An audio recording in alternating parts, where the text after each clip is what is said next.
مولا آپ کو سلامت رکھے، مولا آپ کو سلامت رکھے۔ یہ اتنی جلدی نہ کرو، آیت کو قرآن سے کیوں نکال رہے ہو؟ ذرا وارث قرآن کے پاس تو چلو۔ کہا ہاں بھائی سلمان کہتے تو ٹھیک ہو، چلو قرآن کا معاملہ ہے، علی سے ہمیں پیار ہونا ہو، قرآن تو ہمیں پیارا ہے نا، قرآن کا معاملہ ہے، چلو علی کے پاس چلتے ہیں۔ قرآن سر پہ اٹھایا، علی کے پاس آگے، یا علی غضب ہو گیا، ہمیں تو لگتا ہے یہ آیت ہی نہیں ہے۔ کہا کون سی آیت نہیں ہے؟ کہا یا علی فصل من ارسلنا من قبلک من رسولنا، اس آیت میں حکم دے رہا ہے اللہ، اے رسول، اے ہمارے حبیب، ان انبیاء سے پوچھ لے جنہیں ہم نے تجھ سے پہلے بھیجا تھا کہ ہم نے انہیں کس بات پر کتاب و حکمت عطا کی۔ بھلا جب سرکار تشریف لائے، آپ کو تو علی پتہ ہی ہے نا کہ سب سے آخر میں آئے، یہ بھی آپ جانتے ہیں کہ 40 برس کے بعد نبی بنے، یہ بھی آپ کو پتہ ہے کہ جب وہ پہلی آیت آئی تو انہیں پڑھنا لکھنا بھی نہیں آتا تھا، تو بھلا پھر جب وہ آئے تو اس وقت تو نہ آدم تھے، نہ نوح تھے، نہ شیش تھے، نہ یحییٰ تھے، نہ زکریا تھے، مکے میں یا ہم تھے یا رسول تھے، مدینے میں یا ہم تھے یا رسول تھے، انبیاء کہاں تھے؟ ہم جیسے لوگ تھے۔ تو یہ میرے خیال سے آیت نہیں ہے، یہ آیت آئی نہیں، یہ کسی نے غلطی سے بھیج دی، اسے آیت سمجھ کر یہ آیت آئی ہی نہیں۔ سنیں گے آپ جملہ، بڑے حوصلے سے سننا۔ مولا متبسم ہو کر فرماتے ہیں ہاں ٹھیک کہتے ہو، یہ آیت نازل ہی نہیں ہوئی، ٹھیک کہتے ہو، ہے نا سناٹا؟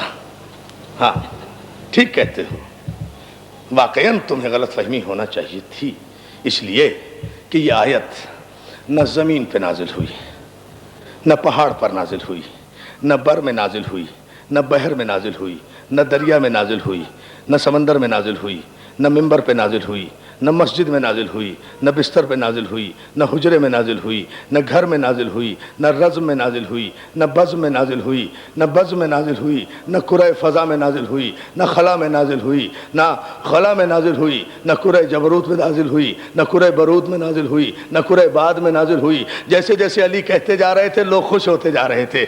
آج تو علی بھی ہماری طرح آیت کا انکار کر رہے ہیں، ہاں یہ کہیں آیت نازل نہیں ہوئی، اور تم لوگ بتا بھی نہیں سکتے کہ یہ آیت کہاں نازل ہوئی، اس لیے کہ تمہارا اس آیت کے نزول سے کوئی تعلق ہی نہیں ہے۔ یہ آیت اس وقت نازل ہوئی جب پیغمبر عرش اول سے عرش دوم کی طرف، عرش سوم کی طرف، عرش چہارم کی طرف، عرش پنجم کی طرف، عرش ششم کو عبور کر کے، عرش ہفتم کو عبور کر کے، قاب قوسین و ادنیٰ کی منزلیں عبور کر کے، دنا فتح اللہ کی منزل پر انتہائی تقرب الہی میں بحر نور کے اس پار پہنچے، اس پار پہنچے، تب یہ آیت نازل ہوئی۔ اور انبیاء کو جب پیش کیا گیا، انبیاء ما سبق کو جب سلامی پیغمبر کے لیے معراج کی شب پیش کیا گیا، اس وقت یہ آیت نازل ہوئی، اے میرے حبیب فاسأل من ارسلنا من قبلک من رسلنا، ان سب سے پوچھ لے کہ ہم نے انہیں نبوت کس بات پر عطا کی۔ تو پیغمبر نے اس آیت کے مطابق پوچھا انبیاء ما سبق سے، کہو میاں آدم کس وجہ سے نبی بنے، نوح کس وجہ سے نبی بنے، ابراہیم کیسے نبی بنے، اسماعیل کس وجہ سے نبی بنے۔ تو ایک کم صاحب ریاض النظرہ مسلمانوں کے مستند محدث و مورخ ہیں، انہوں نے اپنی کتاب میں لکھا کہ جب پیغمبر نے اس آیت کی تعمیل میں انبیاء ما سبق سے معراج کی جب پوچھا کہ کس بات پر تمہیں نبوتیں ملی، تو عرش الہی لرز گیا صرف اس ایک آواز سے، جب 1,24,000 پیغمبروں نے کہا ان نبوت کا و ولایت علی ابن ابی طالب۔ دیکھیں آپ میرا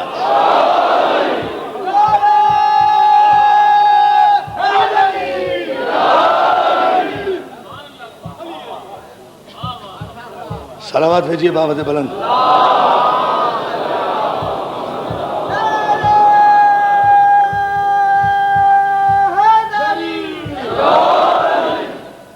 تو جو ہے نا عزیزان محترم، سارے انبیاء نے کہا کہ ہمیں یہ نبوتیں عطا ہوئیں آپ کی نبوت کے اقرار اور آپ کے بھائی علی کی ولایت کے اقرار پر. یہ میرا موضوع انشاءاللہ اس کی تفصیل میں 5ویں 6ٹھی مجلس میں عرض کروں گا. یہاں تو صرف بات بتانا چاہ رہا ہوں کہ فرشتوں کی عصمت کیا ہے, آدم کی عصمت کیا ہے, انبیاء ما سبق کی عصمت کیا ہے, عام پیدا ہونے والے بچے کی عصمت کیا ہے, مقام محمد و آل محمد کیا ہے. عزیزان محترم, یہ کائنات خلق ہوئی, آدم اس دنیا میں آئے, حوا اس دنیا میں آئی, آ کر آدم نے نسل آدم کو چلایا. حابیل و قابیل کے قتل کا واقعہ ہوا, ظلم کی ابتدا ہوئی. آدم کے بعد نوح آئے. نوح وہ ہیں جو آدم ثانی ہیں. اشروں کے میٹر چند جملوں میں دے رہا ہوں تنگی وقت کے پیش نظر موضوع کو سمیٹنے کے لیے. آدم کے بعد نوح آئے. نوح وہ ہیں جو نجی اللہ ہیں. نوح وہ ہیں جنہیں آدم ثانی کہا گیا. نوح کی امت نے پتھر مارے, لہو لہان کیا. جس بستی میں جاتے وہیں سے پتھراؤ ہوتا, دوسری گلی میں آتے وہاں سے پتھراؤ ہوتا, تیسرے گاؤں میں جاتے وہاں سے پتھراؤ ہوتا. 1 برس نہیں, 10 برس نہیں, 20 برس نہیں, کل کی گفتگو ذہن میں رہے, 50 برس نہیں, 200 برس نہیں, 400 برس نہیں, 500 برس نہیں, 950 برس تک اللہ کا معصوم نبی مشرکوں کے ہاتھوں اذیت اٹھاتا رہا. اور یہ کافر معصوم کا بھی انکار کرتے رہے, معجزے کا بھی انکار کرتے رہے. میں نے کل کہا تھا, آپ کے ذہن میں ہے نا میرا آخری جملہ, معصوم کا بھی انکار کرتے رہے, معجزے کا بھی انکار کرتے رہے, یہاں تک کہ 950 برس کے بعد نوح جیسا جلیل القدر نجی اللہ ایک مرتبہ مصلی عبادت پر بیٹھ گیا. کہا پالنے والے اب یہ معصوم کے انکار کی بھی حد کر رہے ہیں, معجزے کے بھی انکار کی حد کر رہے ہیں. 950 برس ہو گئے, اب ان پر عذاب نازل کر. آپ سن رہے ہیں, آپ نے اندازہ نہیں کیا کہ معصوم اور معجزے کے منکر کو اگر مہلت مل جائے تو اس کا تعجب کی بات نہیں ہے. جب انکار اپنی حد آخر پر پہنچے تو معصوم اور معجزے کے منکر پر کبھی آسمان سے عذاب آتا ہے, کبھی زمین سے عذاب.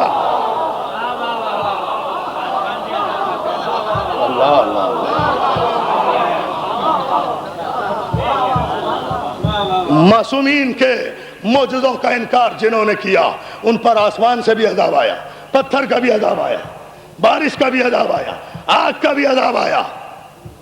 قرآن ہے بھائی. یہ معصوم, اور ہم نے کل ہی متنبع کیا تھا, جناب نوح نے ادھر ڈیمانڈ کی عذاب کی, ادھر کوفے کی مسجد آج کل جہاں ہے نا, کوفے کی مسجد جہاں ہے اس کے تنور سے پانی ابلنا شروع ہوا, آگ سے پانی. معجزہ. توجہ فرمائیں جان محترم, جو میں بات صلوات بھیجیں مل کر محمد و آل محمد. آگ سے پانی دیکھیں جو میں نے کہا,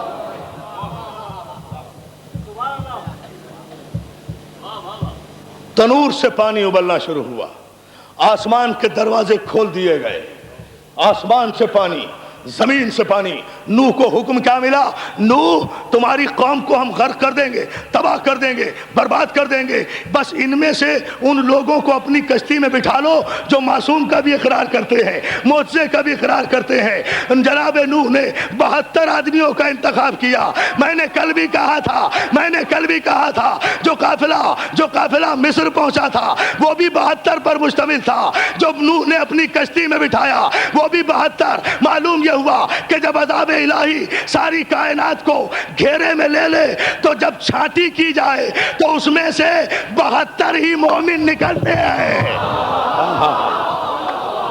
دیکھیں آپ, دیکھتے جائیں. مولا آپ کو سلامت رکھے.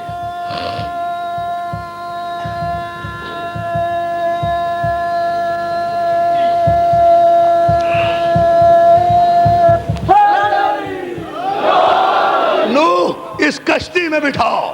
بڑی توجہ, نوح نے کشتی بنائی, کیلیں جنت سے آئی, لکڑی جنت سے آئی, کشتی تیار ہوئی, کشتی نجات تیار ہوئی, 72 سوار ہو گئے.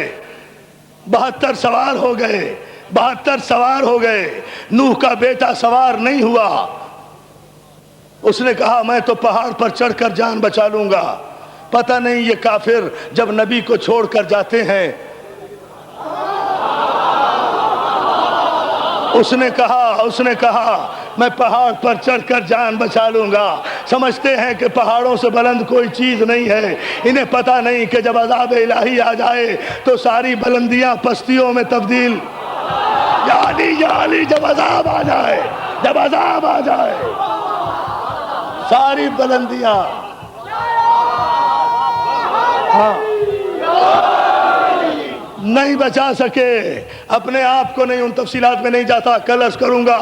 72 آدمی، اب پانی ابلنا شروع ہوا، زمین سے پانی، آسمان سے پانی، دائیں سے پانی، بائیں سے پانی، مشرق سے پانی، مغرب سے پانی، شمال سے پانی، جنوب سے پانی، پانی کے چادریں گر رہی تھی، کائنات کا ذرہ ذرہ غرق ہو گیا، کائنات کا ذرہ ذرہ غرق، یعنی اس پانی نے، دیکھیں آپ عذاب، اس پانی نے کائنات کے ذرے ذرے کو غرق کر دیا، لیکن جتنا پانی بلند ہوتا تھا اتنا ہی معصوم کی کشتی بلند ہوتی تھی۔